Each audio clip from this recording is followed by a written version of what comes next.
अति सुंदर त्यापेक्षाही सुंदर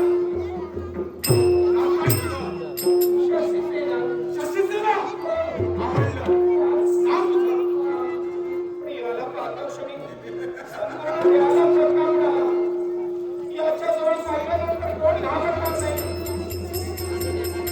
हे शशीसेना पण मी घाबरलेली कोणती याला जर कळली ना तर याची हिंमत होणार आहे यासाठी साधू आहे यासाठी हिंमत दाखवणं हा कसला विचार करताय विचार करण्याची गरज नाही विचार एकच अवडबंब देह एवढी मोठी व्यक्ती आजपर्यंत आम्ही आमच्या इकडं केव्हाच पाहिली नाही पण थोडा सुंदर आपला परिचय आम्हाला घडला आमचा परिचय आपल्याला घडला असेल यासाठी येतो म्हटलं आम्ही आम्हाला जायला पाहिजे आमच्या सांगताना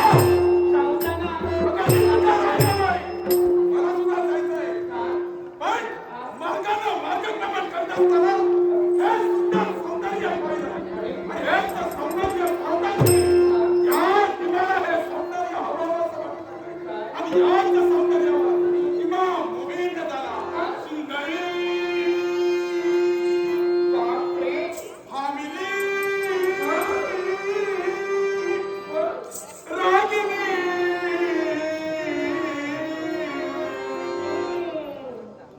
सुंदरी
तुझ्या दोन बोलायची सुद्धा इच्छा नाही हे शशीसेने जाता येतो नंतर शिको हे शशीसेने काय इच्छेची शुद्ध पूर्तता करण्याची जिज्ञासा तुझ्या अंतरी निर्माण होती त्या इच्छेची पूर्तता माझ्यासाठी कधी होणार नाही त्या इच्छेची पूर्तता होणार नाही नाही हे शशीसेने एका हस्ताने टाळी वाजत नाही मी तर दुसऱ्या हस्ताची जोड असावी लागते जिथं इच्छा नाही तिथं कार्य भाग नाही तुझा मत आहे पण माझं मत नाही तिथं तुझे विचार जुळतात तिथं माझे विचार जुळत नाही याचा अर्थ एकच एकाच्या विचारांना कोणती गोष्ट घडू शकत नाही तिथं दोघांचे विचार दोघांची मनं जुळावी लागतात आणि यासाठी ही तुम्ही कोण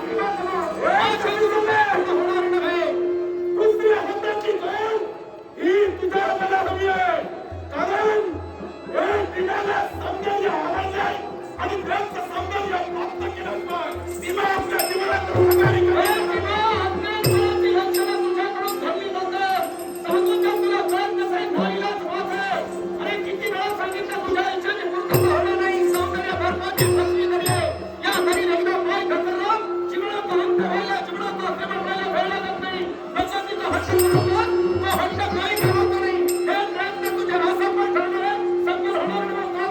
जीवनात हवी असणारी गोष्ट निर्माण करण्यासाठी एक वेळ माझ्या जीवनाचं वाटोळं झालं तरी चालेल.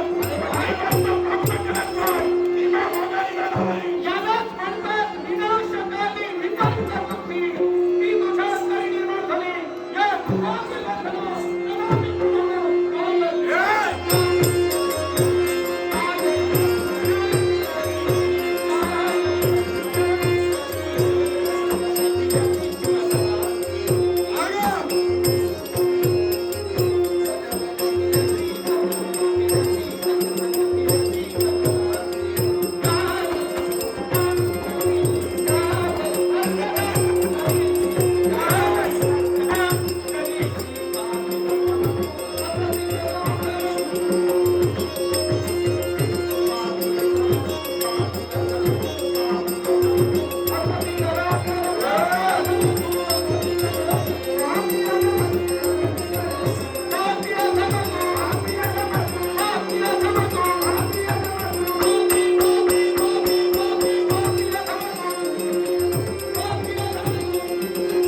काय वाटतं तुला?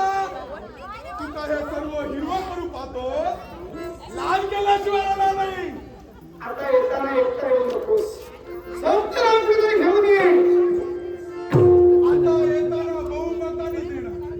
असं आता एकटा येणार नाही. येईल. एक ना एक दिवस मी पुन्हा येईन. येणार. येईन तो येईन. तुझ्या नळीवर पाय ठेवून हिला उचलून घेऊन जाईल. जगलास तर. जगलो म्हणजे जगणार आशा आहे. इकडे जातोस की इकडे? ये गं. त्या बाजूला गेलास तर मोठी ये झाली. असं बाहेर ये. कुणाला सांगतोय? ये असं बाहेर ये. घाबरला. अंधारात गेल्यावर तुझा आवाज काढला. ये गं. अशी ये. इकडे इकडे. इकडे येईन. येईन लक्षात ठेव.